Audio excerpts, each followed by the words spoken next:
Star plus serial जादू तेरी नजर में सब कुछ अचानक बदल गया था जब गौरी को यह एहसास हुआ कि उसे विहान को बचाने के लिए अपनी सीमाओं से परे जाना पड़ेगा।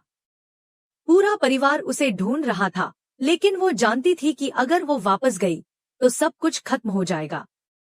इसलिए वह खुद को दूर ले आई थी, एक ऐसी जगह जहां उसकी परछाई तक कोई न पहुंच सके। लेकिन सच्चाई यह थी कि उसका इरादा खुद को छिपाने का नहीं, बल्कि खुद को दांव पर लगाने का था। उसने यह ठान लिया था कि वह विहान को कामिनी के चंगुल से हर हाल में आजाद कराएगी, चाहे इसके लिए उसे कुछ भी क्यों न करना पड़े।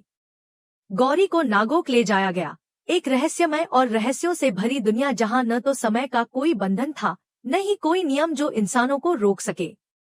वहां पहुंचकर वह अपने पुराने रूप को छोड़कर एक नए और शक्तिशाली रूप में परिवर्तित हो चुकी थी, जिसे न सिर्फ नागों की शक्ति मिली थी बल्कि एक विशेष उद्देश्य के लिए उसे चुना गया था। यह उद्देश्य था कामिनी को हराना, जिसकी शक्ति दिन ब दिन बढ़ती जा रही थी और जो अब न सिर्फ विहान के जीवन के लिए खतरा बन चुकी थी, बल्कि पूरे संसार के संतुलन को भी बिगाड़ सकती थी। प्रथम वंशियों ने उसे बताया कि कामिनी को हराने का एकमात्र उपाय है नागमणि, जो नागोक में छिपी हुई थी और जिसे पाना आसान नहीं था। नागमणि को पाने के लिए गौरी को कई परीक्षाओं से गुजरना था।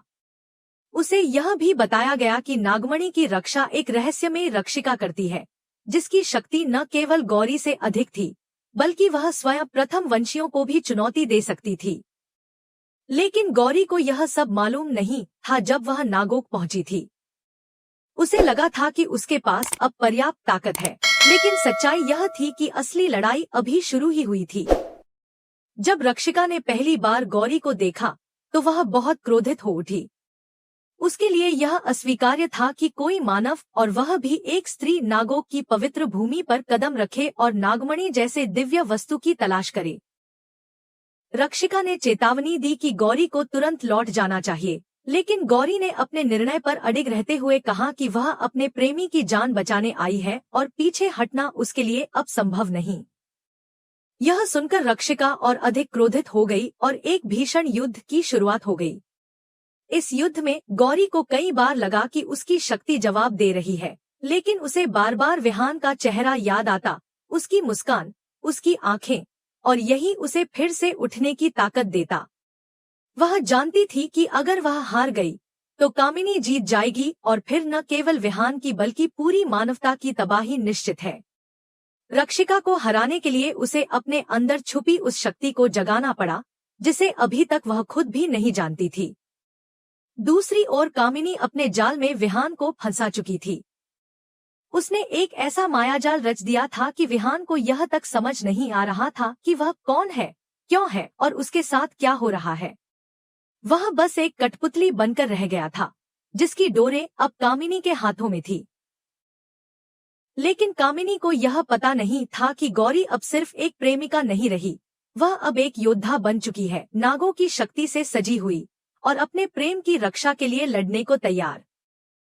गौरी जानती थी कि सिया उसके साथ नहीं आ सकी थी इस बार, लेकिन उसने कभी इस बात को कमजोरी नहीं बनने दिया। उसने अकेले ही यह युद्ध लड़ा और एक एक करके सभी बाधाओं को पार करती चली गई। नागोक की गहराइयों में उसने वह सुरंग ढूंढ निकाली जहां नागमणि छिपी हुई थी। लेकिन वहां पहुंचते ही उसे एक और रहस्य का पता चला, नागमणि तक पहुंचने के लिए उसे अपने एक प्रिय को त्यागना पड़ेगा। यह सुनते ही उसके पैरों के नीचे की जमीन खिसक गई। अब सवाल यह था कि क्या वह विहान की जान बचाने के लिए उसे ही त्याग देगी? लेकिन गौरी ने अपनी समझदारी और दिल दोनों से काम लिया। उसने नागमणि को छूने के बजाय अपनी आत्मा की सच्चाई दिखाई, अपने त्याग और प्रेम की ताकत से उस नागमणि को जगा दिया। नागमणि उसकी भावनाओं से प्रभावित हो गई और उसकी सच्चाई को देखकर खुद उसके पास आ गई। यह देखकर रक्षिका भी चकित रह गई और उसने गौरी को सम्मानपूर्वक नागमणि सौंप दी। अब गौरी के पास वह शक्ति थी जो कामिनी को हराने के लिए जरूरी थी। लेकिन सवाल यह था कि क्या वह समय पर विहान तक पहुंच पाएगी? कामिनी अब अपने सबसे खतरनाक रूप में आ चुकी थी और उसने तय कर लिया था कि अब कोई भी, न इंसान न नाग, उसे नहीं रोक सकता। लेकिन उसे यह नहीं मालूम था कि उसके सामने अब वही गौरी नहीं है जो डरती थी या भागती थी। अब वह गौरी थी जो लड़ती है, झुकती नहीं। इस तरह कहानी में एक नया मोड़ आया, जहां प्रेम और शक्ति की परिभाषा बदलने लगी थी। गौरी अब पूरी तरह से तैयार थी अपने अंतिम युद्ध के लिए। क्या वह समय रहते विहान को बचा पाएगी, या फिर यह युद्ध उसकी सबसे बड़ी परीक्षा बन जाएगा? यह सब आगे की कहानी में सामने आएगा, लेकिन फिलहाल इतना तय है, जादू तेरी नजर में अब जो होने वाला है वह पहले कभी नहीं देखा गया।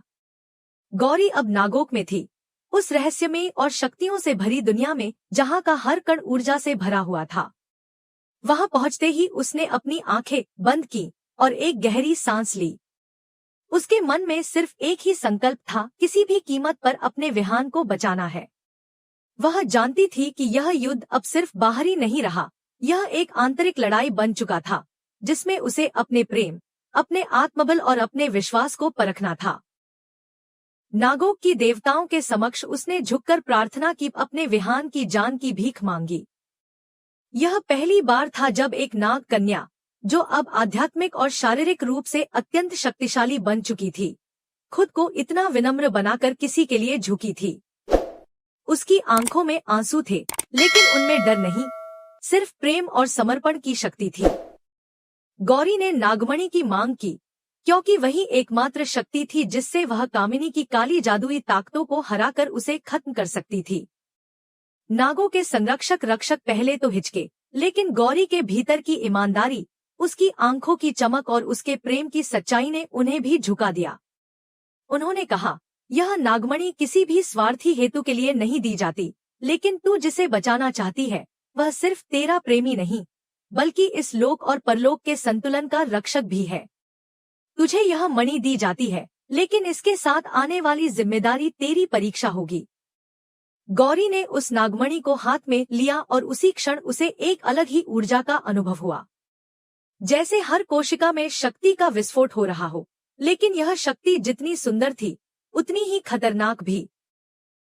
अब वह वापस लौटने को तैयार थी, लेकिन उसके मन में सवालों की एक पूरी भीड़ थी। क्या वह समय पर विहान तक पहुंच पाएगी? क्या कामिनी को हराना संभव है? कामिनी, जो अब तक हर प्रयास को नाकाम करती आई थी, इस बार भी अपने पूरे जादू के साथ तैयार थी। उसे आभास हो गया था कि गौरी नागमणि लेकर लौट रही है, और इस बार अगर वह चुकी तो उसका अंत निश्चित है। उसने दावंश को और अधिक शक्तिशाली बना दिया, जो अब धीरे धीरे विहान पर पूरी तरह हावी होता जा रहा था। विहान के भीतर एक उथल पुथल मची हुई थी, एक और उसका प्रेम था, गौरी की छवि जो हर बार उसे अंधेरे से निकालती थी, और दूसरी ओर उसकी माँ कामिनी, जो उसे यह यकीन दिला रही थी कि वही उसका असली स्वरूप है, वही शक्ति है, वही उसका भविष्य है। गौरी जानती थी कि इस बार की लड़ाई केवल बाहर की नहीं, बल्कि विहान के भीतर की भी थी। वह लौटते ही सीधे उस स्थान पर पहुंची जहां विहान और कामिनी आमने सामने थे। कामिनी ने उसे देखते ही ठहाका मारा, तो आ गई नाग कन्या अपने प्रेम की मणि लेकर। क्या सोचती है तू कि इस पत्थर से मुझे हरा देगी? लेकिन गौरी की आंखों में कोई डर नहीं था, वह शांति से बोली, यह मणि सिर्फ पत्थर नहीं है, यह मेरी आत्मा का प्रतिबिंब है, मेरा समर्पण, मेरा प्रेम और मेरी शक्ति। तुझे खत्म करने के लिए मुझे किसी और की जरूरत नहीं। कामिनी ने अट्टहास किया और हवा में हाथ घुमाकर दावंश को बुलाया, जो अब पूरी तरह से विहान के रूप में सामने था। उसके चेहरे पर वह शांति नहीं थी जो गौरी ने हमेशा देखी थी, अब उसमें केवल गुस्सा, भ्रम और अंधकार था। लेकिन गौरी ने हार नहीं मानी। उसने विहान की ओर देखा और कहा, तू यह नहीं है, तू मेरा विहान है। उठ, अपने भीतर के दावंश को पहचान और खत्म कर। विहान अंदर से तड़प रहा था। उसकी आत्मा में दो शक्तियां युद्ध कर रही थी, एक जो उसे घसीट रही थी कामिनी की ओर, और दूसरी जो उसे पुकार रही थी गौरी की ओर। कामिनी चिल्लाई, ये तुझे सिर्फ कमजोर बना रही है। तू दावंश है, तू मेरा पुत्र है। याद कर वो शक्ति जो तेरे खून में बह रही है। लेकिन गौरी ने फिर कहा, अगर तू वाकई उसका पुत्र है तो मुझे मार, लेकिन अगर तू वही विहान है जिसने मुझसे प्रेम किया, तो खुद को इस अंधकार से निकाल। विहान की आंखों में कुछ बदला। उसकी सांसें तेज हो गई। उसने अपनी माँ की ओर देखा और फिर गौरी की ओर, और फिर एक चीख के साथ उसने खुद को उस जादुई घेरे से बाहर फेंका। वह चीख इस बात की गवाही थी कि उसने अपने भीतर के दावंश को मार दिया है। कामिनी चौंक गई। उसकी आंखों में अविश्वास था। तूने तूने मुझे छोड़ दिया? गौरी ने विहान को थाम लिया और नागमणि को हवा में उठाया। उसका प्रकाश इतना तेज था कि कामिनी की चीख गूंज उठी। नहीं, यह नहीं हो सकता। लेकिन अब बहुत देर हो चुकी थी। नागमणि की ऊर्जा ने कामिनी को चारों ओर से घेर लिया और उसे जलाकर राख कर दिया। उस राख के साथ उसके सारे जादू, सारे भ्रम और सारे पाप भी मिट गए। सब कुछ शांत हो गया था। विहान ने गौरी की ओर देखा और कहा, तुमने मुझे बचा लिया, खुद से भी, मेरी माँ से भी। गौरी ने मुस्कुरा कर कहा, अब हम दोनों एक हैं और किसी भी दावंश को हम दोबारा जन्म नहीं लेने देंगे। लेकिन क्या सब कुछ वास्तव में खत्म हो गया था, या फिर कहीं से कोई नई परछाई फिर उभरने वाली थी? जवाब समय देगा। लेकिन फिलहाल गौरी और विहान ने एक नया सवेरा पा लिया था, प्रेम और शक्ति के नए रूप में।